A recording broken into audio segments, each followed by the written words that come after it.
Khatli work practice शुरू करने से पहले हमें उसके जो टूल्स हम यूज़ करते हैं उसे समझना बहुत ज़रूरी है। हम यहाँ पर 2 आरी, ये जो मेरे हाथ में है इसे हम आरी कहेंगे। ये आरी, हम 2 टाइप की आरी हम यूज़ कर रहे हैं। उसकी साइज़ डिफरेंट है, 14 साइज़ है और 24 साइज़ है। इनके दोनों के फंक्शन अलग अलग है, दोनों काम अलग अलग चीज़ों के लिए करेंगे। 14 नंबर की जो आरी है वो आरी, आप जो थ्रेड यूज़ करते हैं इसे हम कसब का थ्रेड कहेंगे, ज़री थ्रेड भी कह सकते हैं। सो बेसिकली 14 नंबर का जो आरी होता है उसे हम कसब के लिए यूज़ करेंगे, और जो 24 नंबर की आरी होती है उसे हम डिफरेंट मटेरियल यूज़ करने के लिए यूज़ करेंगे, जैसे कि सीक्वेंस हो गया, बीड हो गया, या कोई भी ऐसा 3D मटेरियल जो आपको अपने फैब्रिक के ऊपर टक करना है, उसके लिए हम 24 साइज़ का जो आरी होता है वो यूज़ करेंगे। सो आरी वर्क शुरू करने से पहले हमें आरी को होल्ड करना आना चाहिए, ये बहुत इम्पॉर्टेंट है। आप अपनी एवरेज जो पेन होती है, पेंसिल होते हैं, उसे आप इस तरीके से पकड़ते हैं, आपको इसे इस तरीके से होल्ड नहीं करना है। आपका जो आरी का जो काम होगा वो कुछ इस तरीके से होगा। यहाँ पर आपको एक फ्लैट सरफेस दिया गया है, वो उसकी ग्रिप के लिए ही दिया गया है, आपको उसी को यूज़ करना है। सो आपका थंब जो है वो बहुत इंपॉर्टेंट रोल प्ले करेगा जब आप मूवमेंट करेंगे। आपका एक हाथ जो है वो नीचे रहेगा, दूसरा हाथ जो है वो ऊपर रहेगा, और आपका जो होल्ड करने का जो स्टाइल है, जो तरीका है, वो कुछ इस तरीके से होना चाहिए। फर्स्ट फिंगर और थंब आपका जो फ्लैट सरफेस है वहाँ पर रहेगा, पीछे की तीनों उंगलियां आरी को मूव करने में आपको हेल्प करेगी। दूसरा जो आपका हाथ है वो आपको नीचे से मटेरियल को पुश करने में हेल्प करेगा। तो इस तरीके से आपको आरी को हमेशा होल्ड करना है और प्रैक्टिस शुरू करना है। सो इसकी प्रैक्टिस के लिए सबसे पहले आपको हम चेन स्टिच, मतलब कि सिंपल स्टिच जो खाटली वर्क में होती है, वो करके दिखाते हैं। तो आरी वर्क की जो बेसिक स्टिच है, चेन स्टिच जो है, जो आप एवरेज हर किसी चीज़ में जब कभी भी आप खाटली वर्क करते हैं यूज़ होता है। सो उसका हम शुरुआत करते हैं। सबसे पहले आपका जो कसब का धागा है उसमें आपको एक छोटी सी नॉट इस तरीके से लगानी है। ये धागा जो है वो नीचे रहेगा, आपकी खाटली के नीचे रहेगा, और आपकी आरी और आपका एक हाथ ऊपर रहेगा। आपकी आरी के अंदर एक छोटा सा आपको यहाँ पर एक आर्क दिखेगा, अगर आप देख सकते हैं तो देखिए, ये जो आर्क है वो आर्क आपके कसब के धागे को वहाँ से पकड़ेगा नीचे से। जैसे कि आपकी नॉर्मल नीडल होती है, उस नीडल में ऑलरेडी होल होता है पीछे, जिसे हम नीडल आई कहते हैं। आरी के अंदर एक छोटा सा यहाँ पर आर्क होगा, मैं आपको प्रॉपरली दिखाती हूँ। देखिए, अब आपको इसका जो आर्क है, इसकी एज पर बिल्कुल छोटा सा आर्क होगा, ये आपको दिखेगा।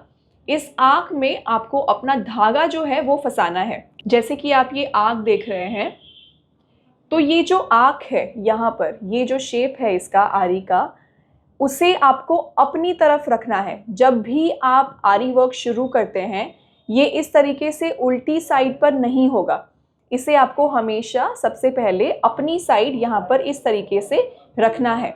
अब जैसे कि आप देख सकते हैं, मैंने आर्क को अपनी तरफ रखा है। सबसे पहले हम आपको इसका जो मूवमेंट है वो समझाते हैं। यहाँ पर हमने नेट फैब्रिक यूज़ किया है, जिससे आपको नीचे की भी जो मूवमेंट है वो इजीली दिखे और आपको 2 वे इसका जो प्रोसेस है वो दिखे। सो सबसे पहले हम हमारी आरी को अंदर पियर्स करेंगे, हम फैब्रिक के अंदर उसे डालेंगे।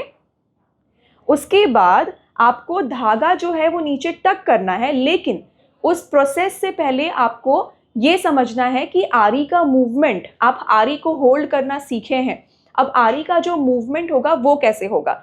आपने आरी को अंदर डाल दिया, अब आपको उसे एक बार ट्विस्ट करना है और फिर बाहर निकालना है, इस तरीके से। एक और बार मैं आपको बताऊंगी, आरी को अंदर डालिए, उसे ट्विस्ट कीजिए और उसे बाहर निकालिए। एक और बार आप देखिए, अंदर डालिए, ट्विस्ट कीजिए, बाहर निकालिए। ये प्रोसेस आपकी स्मूथ हो जाएगी। अब मैं थोड़ा सा इसका स्पीड बढ़ाऊंगी ताकि आपको समझ में आएगा कि एग्जैक्टली कैसे हो रहा है। अंदर डालेंगे, ट्विस्ट करेंगे, बाहर निकालेंगे, अंदर ट्विस्ट बाहर, अंदर ट्विस्ट बाहर। अब जिस तरीके से, जिस स्पीड से हम आरी को यूज़ करते हैं, उसी स्पीड से हम आरी को चलाएंगे विदाउट थ्रेड। सो आप देख सकते हैं यहाँ पर किस तरीके से चलाएंगे।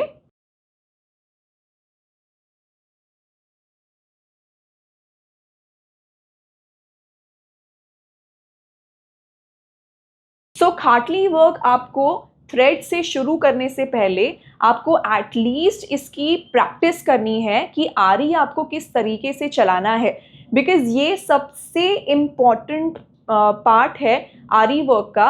अगर आपका आरी गोल नहीं घूम रहा है, अगर आपका आरी फैब्रिक के अंदर बाहर निकालने के टाइम पे अगर फंस जा रहा है, तो आपको बहुत दिक्कत होगा। इसलिए ये जो राउंड मूवमेंट है आरी का, ये आपको समझना ज़रूरी है। सो ये हो गया हमारा आरी वर्क का स्टेप नंबर 1।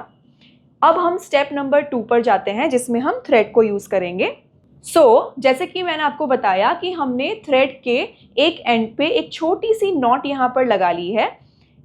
इस थ्रेड को अपनी फिंगर के आसपास इस तरीके से एक बार घुमा लेंगे। इसके बाद हमारा एक हाथ जो है वो नीचे जाएगा। अब हम आपको बहुत ही स्लोली इसका प्रोसेस बताते हैं। जो आपने आरी का मूवमेंट किया था, उसी तरीके से पहले आरी अंदर जाएगी। अब वो जो लूप था, जो आपकी उंगली के आसपास था, उस लूप में आपको आरी को अटकाना है। उसके बाद आरी को घुमाना है।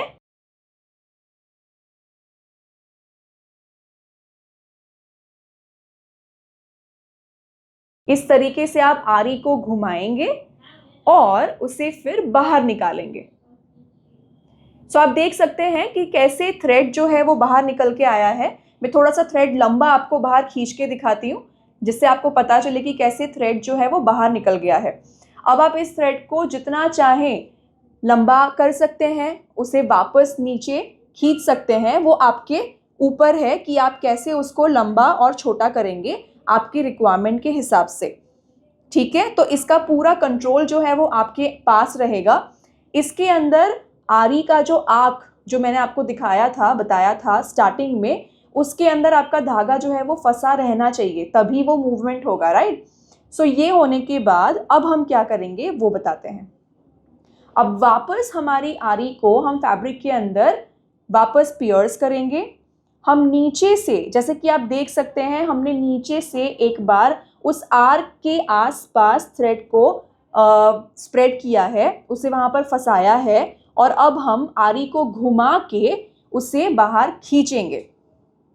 बस यही प्रोसेस आपको वापस रिपीट करते जाना है।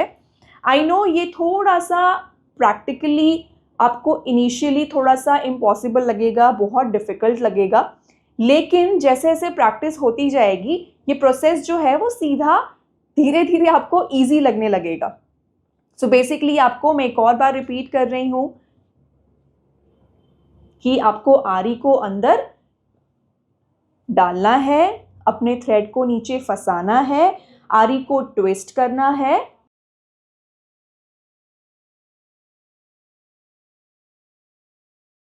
मैं आपको एक और बार बताती हूँ। आरी को आपको सबसे पहले नीचे फैब्रिक के अंदर पियर्स करना है, नीचे से थ्रेड को फंसाना है, आरी को ट्विस्ट करना है और उसको उसके साथ खींचना है। यही प्रोसेस अब हम थोड़ा सा जल्दी से करेंगे ताकि आपको समझ में आए। इस पूरी प्रोसेस के अंदर आपके जो आरी का जो आर्क है, उसमें थ्रेड जो है वो फंसा होना चाहिए। अगर नहीं फंसा होगा तो वो नीचे से निकल जाएगा।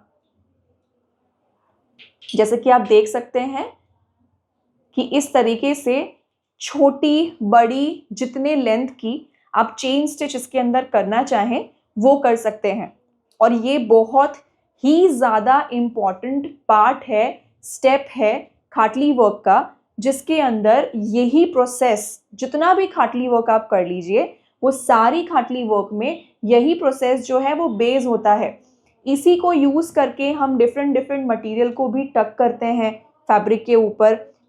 इसको बहुत अच्छे से प्रैक्टिस करना ज़रूरी है।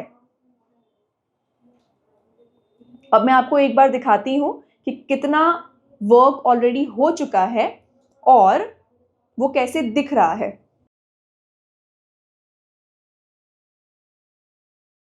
देखिए, जैसे कि आप देख सकते हैं यहाँ पर चेन स्टिच बनी है आरी से और ये कुछ इस तरीके से दिखेगा। अब इसका बेस्ट पार्ट क्या है वो मैं आपको बताती हूँ। अगर आपको खाटली वर्क करते करते कभी लग रहा है कि आपने कुछ ऐसा एम्ब्रॉयडरी है जो गलत शेप में ले लिया है या आपने ये गलत कर दिया है, तो आप उसको नीचे से सीधा जो धागा है उसको खींच सकते हैं और आप इस तरीके से ईजीली पूरा खाटली वर्क निकाल सकते हैं। मैं आपके रेफरेंस के लिए एक और बार जल्दी से एक लाइन कर देती हूँ ताकि आपको अब समझ में आए कि आरी वर्क में एग्जैक्टली किस तरीके से हम स्पीड के साथ यहाँ पर वर्क कर सकते हैं।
जैसे कि आप सब देख सकते हैं, हमने काफ़ी सारा जो बेसिक स्टिच है खाटली वर्क का, जो चेन स्टिच है, उसे कंप्लीट कर लिया है।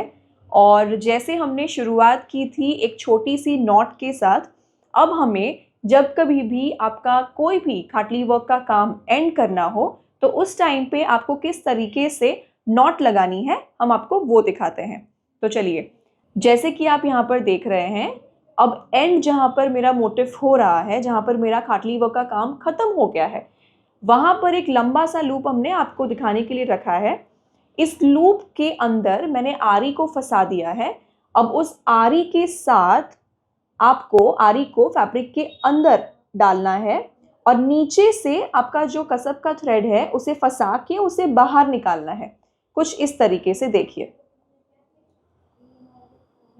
अब जैसे कि आप देख सकते हैं, यहां पर मेरे पास आरी के अंदर 2 लूप हो गए हैं। ठीक है, अब इसमें से क्या करना है, जो हमारा दूसरा लूप है उसे पहले लूप के अंदर से ऐसे निकालना है और उसके बाद हमें दूसरे फर्स्ट लूप को वापस सेकंड में से निकालना है, कुछ इस तरीके से। और इसको फिर नीचे से आप खींच देंगे। जब आप खींचेंगे तो आपका नॉट जो है यहाँ पर लग जाएगा, आपका जो वर्क है वहाँ पर ये लॉक हो जाएगा, कुछ इस तरीके से। ओके, हम इस प्रोसेस को एक और बार रिपीट करते हैं ताकि आपको ज़्यादा क्लियर हो जाए। जैसे कि आप देख रहे हैं, यहाँ पर एक लंबा लूप ऑलरेडी है। आरी को हमने उस लूप के अंदर फंसा दिया है और उसके बाद अब हम आरी को फैब्रिक के अंदर डालेंगे, नीचे जो कसब है उसको फंसाएंगे और उसे बाहर निकालेंगे। और अब आपके पास यहाँ पर 2 लूप है, पहला लूप जो ऑलरेडी आपका था और अब आपके पास दूसरा लूप है। फर्स्ट स्टेप में आपको सेकंड लूप को फर्स्ट लूप में से बाहर निकालना है और उसके बाद वापस फर्स्ट लूप को सेकंड लूप में से बाहर निकालना है, कुछ इस तरीके से। आप जब लूप को बाहर निकालेंगे तो आपका जो नॉट है वो बन जाएगा और फिर आप नीचे जो आपका थ्रेड है उसे आप खींच लीजिए और जो लूप है उसको भी आप फिर इसको फंसा के नीचे पुल कर सकते हैं ताकि आपका ऊपर का जो सरफेस है वो वहाँ पर क्लियर हो जाए, कुछ इस तरीके से। अब आप चाहें तो नीचे से अपने कसब के धागे को एक्स्ट्रा जो भी है उसे कट कर सकते हैं।